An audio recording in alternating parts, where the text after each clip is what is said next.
আওয়াজ করে বলেন, দুনিয়ার কোনো স্বামী চায়নি তার বিবিটা উলঙ্গ হয়ে যাক। জোরে কোন চায়? আরো জোরে কোন চায়নি? চায় না। আপনারা বলছেন চায় না, আমি বলবো চায়।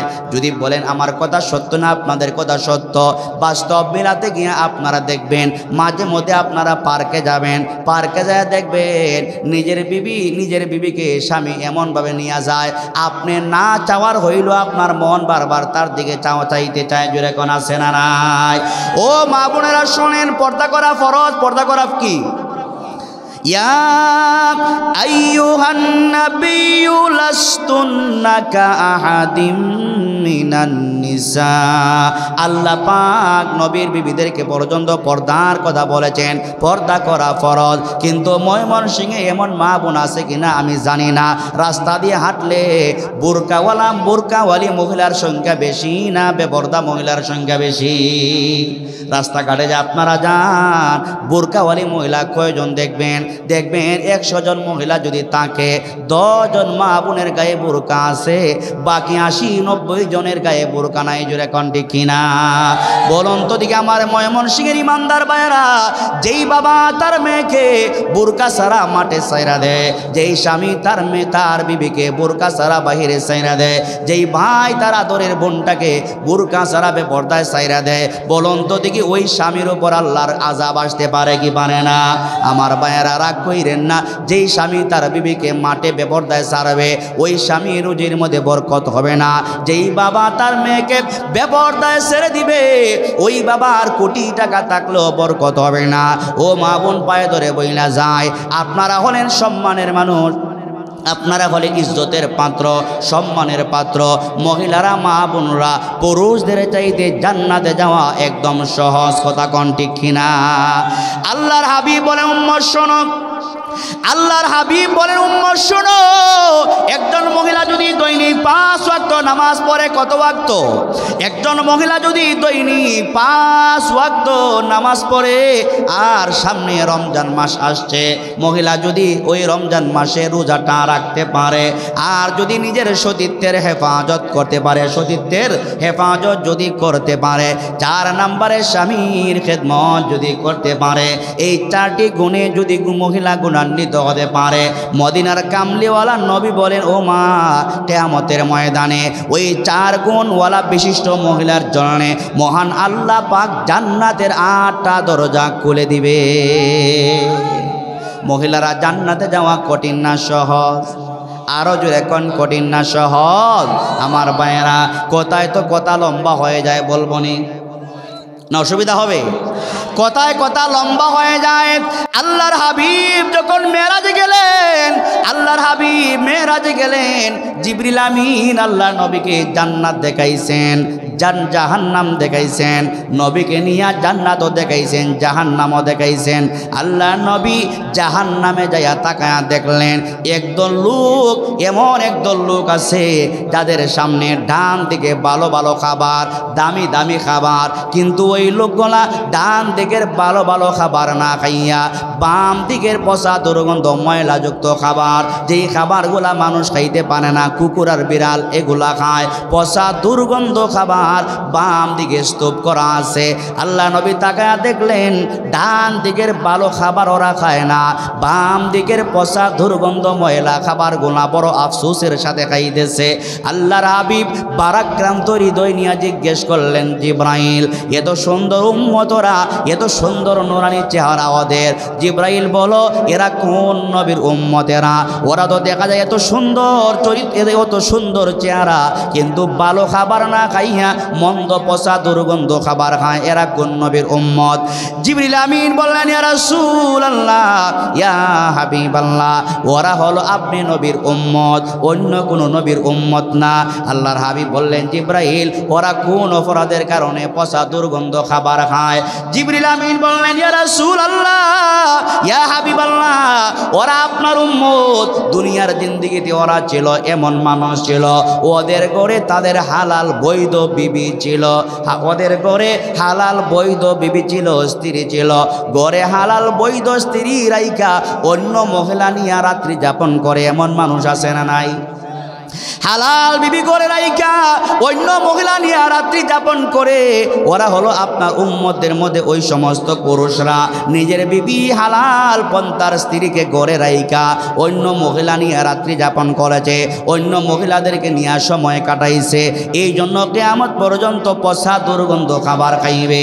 আর যে মহিলারা দেখছেন ওরাও আপনি নবীর উম্মত, ওরা এমন মহিলা, ওরা নিজের হালাল এবং বৈধ স্বামী ছিল, বৈধ স্বামী থাকার পর পুরুষ নিয়ে রাত্রি যাপন করে এমন মানুষ বাংলাদেশে আছে না না? আছে না না? আছে। আমি আর সামনে যাব না, আছে। এগুলার বিস্তারিত বলার দরকার নাই, আছে না নাই? আল্লাহর হাবিবকে বলেন, ইয়া রাসূলুল্লাহ, ওরা আপনার উম্মত। ওই মহিলারা নিজের স্বামীকে রাইকা নিজের স্বামীর অজান্তে পরপুরুষের সাথে মোবাইলে কথা বলছে, রাত্রি যাপন করছে, পার্কে ঘোরাইছে। এই জন্য ওদের এমন শাস্তি। জিবরাইল, কতদিন এমন শাস্তি চলবে? ইয়া রাসূলুল্লাহ, ইসরাফিল কিয়ামত পর্যন্ত যতদিন সিংহায় ফু না দিবে, কিয়ামতের আগ পর্যন্ত আপনার উম্মতরা পচা দুর্গন্ধ খাবার খাইবে। এই জন্য আল্লাহ বলেন, ইন্নাল্লাযীনা আমানু ওয়া আমিলুস সালিহাত। ও দুনিয়ার মানুষ, দুইটা গুণে যদি গুণান্বিত হতে পারো, এক নাম্বার হলো ইন্নাল্লাযীনা আমানু, ইমানদার যদি হতে পারো। দুই নাম্বার ওয়া আমিলুস সালিহাত, নেক আমল যদি করতে পারো। আল্লাহ বলেন, কানাত লাহুম জান্নাতুল ফিরদাউসি নুজুলা। বান্দা, তোমাকে দুইটা আমলের কারণে, দুইটা গুণের কারণে, ইমানের কারণে, আমলের কারণে সাধারণ জান্নাত তোমাকে দিব না রে বান্দা। সব চাইতে সেরা জান্নাত, সব চাইতে দামি জান্নাত, যেই জান্নাতে আমার নবী মুহাম্মদুর রাসূলুল্লাহ থাকবে, যেই জান্নাতের মধ্যে আমার পয়গম্বর আদম আলাইহিস সালাম থাকবে, যেই জান্নাতের মধ্যে আমার পয়গম্বর ইব্রাহিম খলিলুল্লাহ থাকবে, নূহ আলাইহিস সালাম থাকবে, ঈসা মুসা, সব নবী রাসূল যেই জান্নাতুল ফিরদাউসে থাকবে। দুইটা গুণে যদি গুণান্বিত হতে পারো বান্দা বান্দি, আমি রব তোমাকে ওই জান্নাতুল ফিরদাউসের মেহমান বানায়া দিব। জোরে কোন সুবহানাল্লাহ। তাহলে আমার ভাইয়েরা, কথা শেষ করে দেই, আমরা সবাই জান্নাতুল ফিরদাউসের মেহমান হতে চাই কি চাই না? জান্নাতুল ফিরদাউসের মেহমান হতে চাইলে গুণ লাগবে কয়টা? মাশাআল্লাহ, গুণ লাগবে কয়টা? দুইটা। এক নাম্বার হলো ইমান, দুই নাম্বার হলো নেক আমল। একজন মহিলার কথা আমি আপনাদের সামনে তুলে ধরবো, ইমান মজবুত হবে। ইমান রক্ষার জন্য একজন মহিলা কতটুকু কষ্ট করতে পারে, সুবহানাল্লাহ।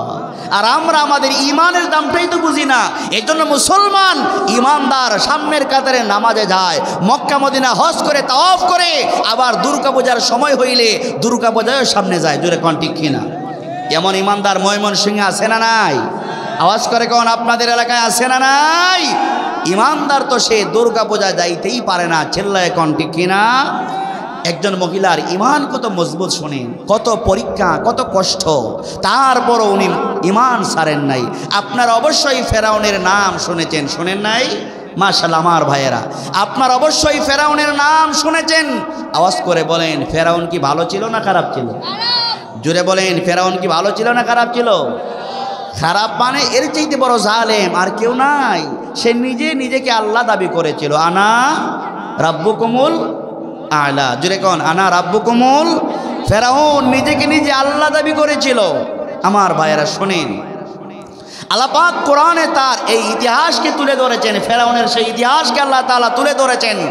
ফেরাউনের একজন বিবি ছিল, নাম ছিল বিবি আসিয়া। যেহেতু আমার মায়েরাও কথাগুলো শুনতেছেন, একজন মা তার ইমানের জন্য কি পরিমাণ ত্যাগ আর কোরবানি দিতে পারে। বিবি আসিয়া ছিল ফেরাউনের বিবির নাম। নামটা কি ছিল? মাশাআল্লাহ, যুবক ভাইরা বলেন, নামটা কি ছিল? নাম ছিল ফেরাউনের বিবির নাম ছিল বিবি আসিয়া। বিবির নাম ছিল ফেরাউনের বিবির নাম ছিল বিবি আসিয়া। কত ভাগ্যবতী মহিলা উনি! এত প্রভাবশালী, দাপটওয়ালা, তামাম দুনিয়ার বাদশাহ ফেরাউন। সারা দুনিয়া রাজত্ব যার মুঠের ভিতরে ছিল, সেই ছিল বাদশাহ ফেরাউন। সেই ফেরাউনের বিবি হওয়ার পরেও ওই মহিলা তার স্বামীকে আল্লাহ বলে নাই। আল্লাহ বলেছে কাকে? আমার আপনার রব খালিকার মালিকের উপর বিবি আসিয়া ঈমান এনেছে। আওয়াজ করে কোন আল্লাহু আকবার। আজকাল আমাদের মা আর বোনেরা বাসার সামান্য কাজের ঝামেলায় পড়ে নামাজকে ছেড়ে দেয়। আছে না নাই? জুড়ে বলেন আছে না নাই? বাসাতে 2-4 জন মেহমান আসলে পড়ে 1-2 ওয়াক্ত 5 ওয়াক্ত নামাজ কাজা হয়ে যায়। আরে শত শত মা বোন এমন আছে সারা দিনের নামাজ এশার সময় আদায় করে। আছে না নাই? আছে না নাই? কিন্তু আমার মা বোনেরা শোনেন, আপনার আমার চাইতে বিবি আসিয়া কোনো অবস্থাতেই কম ছিলেন না। ফেরাউনের বিবি হওয়ার পরেও সে আল্লাহকে বলে যান নাই একটা মুহূর্তের জন্য। বিবি আসিয়া তাকায়া দেখলেন ফেরাউনের একজন খাদেমা ছিল, খাদেমা মহিলা একজন খাদেমা ছিল। ফেরাউন ওই মহিলাকে ডাইকা বলতেছে, এই মহিলা আমাকে তুই কি রব মানুষ না? মহিলা বলতেছে, না জাহাপনা বাদশাহ, আপনাকে তো রব মানার প্রশ্নই আসে না, কারণ আমার রব হলেন একজন, তিনি হলেন আল্লাহ সুবহানাহু ওয়া তাআলা। সংক্ষেপ করে বলতেছি, এই কথা বলার পরে ওই খাদেমাকে মিস্টার ফেরাউন তাকে শহীদ করেছে, তাকে হত্যা করেছে। এই দৃশ্য বিবি আসিয়া নিজের চোখে দেখলেন। নিজের চোখে কি করছেন? নিজের চোখে দেখছেন নিজের স্বামী একজন মহিলাকে কিভাবে জুলুম আর অত্যাচার করে একজন মহিলাকে ঈমানের কারণে তাকে শহীদ করা হয়েছে।